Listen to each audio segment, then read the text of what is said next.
Hey, what's up everybody? It's Nightwing2303 from kicksoncourt.com. Today I have the final installment of the Air Penny project. I apologize for the delay. Everything's been super busy lately, and I actually finished playing in these a long time ago, and I just didn't have any time for them. So I apologize about that. So without wasting any more of your time, let's go ahead and get right into it.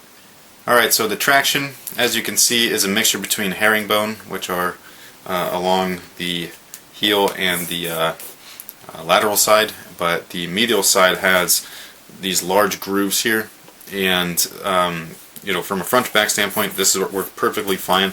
Plus there was plenty of flex in there, which was good, but this area it's slick. I really don't know how else to explain it. It's slick, it's thick, so it's not creating too much friction like the thinner grooves of the herringbone, whereas these kind of move along a little bit, and then these are so stiff and thick that they just couldn't catch the floor. That was really a bummer for me during push-offs. So during push-offs, some curling, but mostly during push-offs, and then some crosses as well.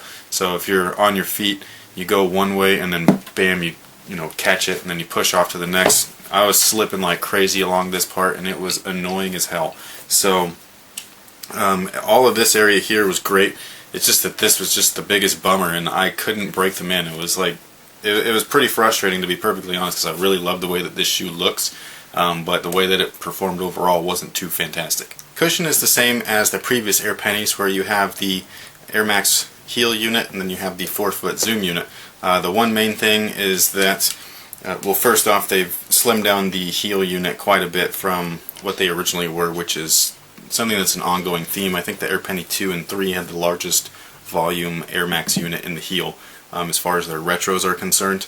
And then this guy right here has a 4-foot zoom unit. It's somewhat articulated, it's kind of hard to explain, but basically there is the zoom pack is like right here, and then it's got like a fold. It looks just like this, basically, where there's that giant groove.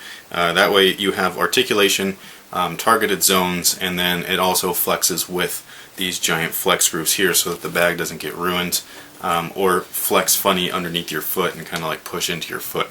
So one thing to note is that the cushion does need break-in time, so once the break-in time is completed, which is only a few hours, you do get pretty nice cushion, especially in the 4-foot. You get that kind of responsive spring that you get with Zoom Air, and then you have some impact protection here in the heel. The materials are fantastic.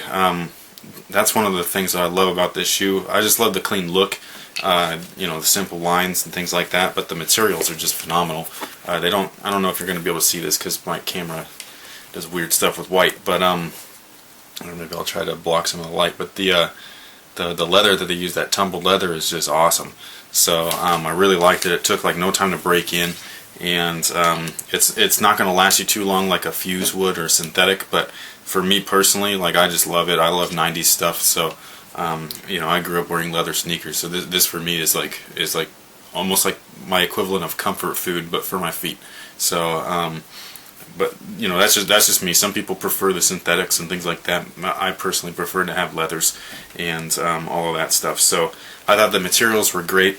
And then on the wrap here, the black sections, those are this feels like a nubuck. I want to say the originals were suede. I can't honestly remember. It's been a long time.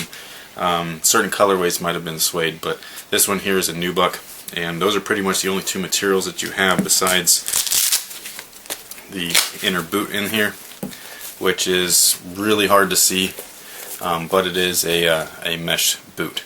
As far as the overall fit, they fit true to size. When you put your foot in there, it's a pain in the ass. Like, this is my first time owning this shoe with this retro. I never had the original. I had a few friends that had them, and I was always jealous, but I could not afford them in high school. So basically this shoe has a really good contained fit, especially at the heel, which is saying something, because the Air Penny 1, 2, and 3, all of them, and the Foamposite, they all sucked as far as the heel lockdown goes. This one pretty much fixed all of that. You have this giant strap first off for the fit, so that wraps around your heel.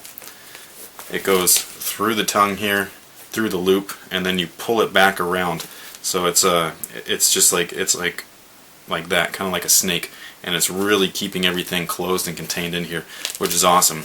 Getting your foot in there, like I was saying, is hard.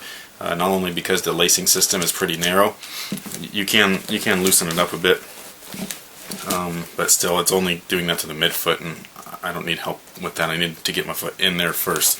And there's this giant bungee right there, so it makes it all hard. And then you got these two pull straps, and then that strap is there too, so you're like, you only have a few fingers and you're trying to get your foot in, so I had to stick my foot in sideways, turn it, and then stuff it in there, and all that kind of stuff. So other than that, the fit was great. I loved it.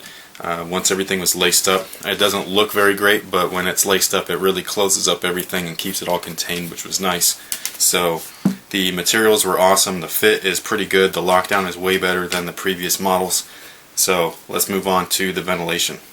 So ventilation, just like all the rest of the pennies, pretty much sucks. The only thing that you're really getting out of this shoe as far as airflow goes is through this tongue. This is the best tongue, by the way, besides the Air Penny 3.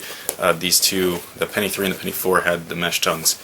I don't personally consider the Foamposite a penny shoe as far as a signature, just because it's not numbered, but I did review it in the Penny product because people do consider it a Penny Hardaway signature. So, but you know, those three sneakers are the only ones with mesh tongues, and as you can see here, this one has the mesh tongue. But when everything is laced up, it's kind of restricted most of that stuff. Mostly what it does is kind of sucks up the moisture, keeps it away from your foot, but it's still contained within the shoe. So ventilation isn't great. Again, it's a 90s shoe. I mean, what can you do? Ventilation back then really wasn't important, and it's still not important now, in my opinion. I think that you need more to focus on fit and security and lockdown versus ventilation. Ventilation only screws up a shoe if you have too much moisture in the shoe and the shoe doesn't fit properly. Like the older LeBrons, like the 7s, that thing, you couldn't get everything tight and locked into place. So once you added the moisture in there, everything was sliding around inside the shoe, and that's just an injury waiting to happen. As far as the support is concerned, basically you're getting most of your support from the fit and the lockdown. It's pretty damn good from, you know, here up and all that stuff. You do have support at the midfoot with this plate here, which looks like carbon fiber. Strangely enough, it's not. Nike bit off their own frickin' tech. I don't know what the hell they were thinking with that. So that's so cheap. Like, I was like, man, what the hell is this? So, but yeah, this is not carbon fiber. It's just a plastic plate, and they frickin' did a checkerboard print on there. The originals had carbon fiber. I'm still shaking my head over that one because that just baffles me. That was pretty stupid on Nike's part, in my opinion. Yeah, that makes me laugh. So, but yeah, anyways, the support is pretty much coming from the fit and that lockdown. I went over this a little bit in our performance topic, episode 1 or number 1, where it doesn't matter what your height of the shoe is or the cut of the shoe is, all about that lockdown and fit or containment. So I'll go over that in another topic as well. There's plenty of topics to go over. So as of right now, that's pretty much what it is for this particular shoe, the Air Penny 4. Overall, the Air Penny 4 is a pretty solid model. Definitely one of the best looking in my opinion. I was a little bit disappointed that they went and skipped out on the carbon fiber. Basically, that they just knocked it off. I just think that's so weird. Like, it's that's a bad look for Nike. Like, how are you gonna fake your own carbon fiber plates? You know what I mean? But everything else is pretty solid. Just give them a little bit of breaking time for the cushion. The upper is fantastic. I love the materials. They really don't make them like this anymore with this full grain kind of leather over it, or not over, but full grain leather on the upper. All the recent retros and stuff is a split grain and all that kind of crap, and it's not really a full grain leather. So so as far as all that stuff goes, like, this is pretty much where it's at. 2006 is pretty much where it stopped, and they still translate fairly well on court.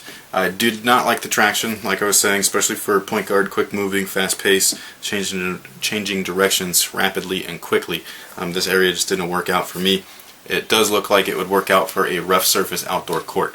There will be a performance topic on that as well, in case you're wondering in the future. So that pretty much takes care of it. I will be doing the Air Penny 5 and the Air Flight 1. They have already been completed on court as far as their testing goes. I just need to get the reviews done. So thank you guys for watching. For more information, you can go to my site, kicksoncourt.com, if you want all the scores and all that kind of good stuff. So until next time, guys, have a good one.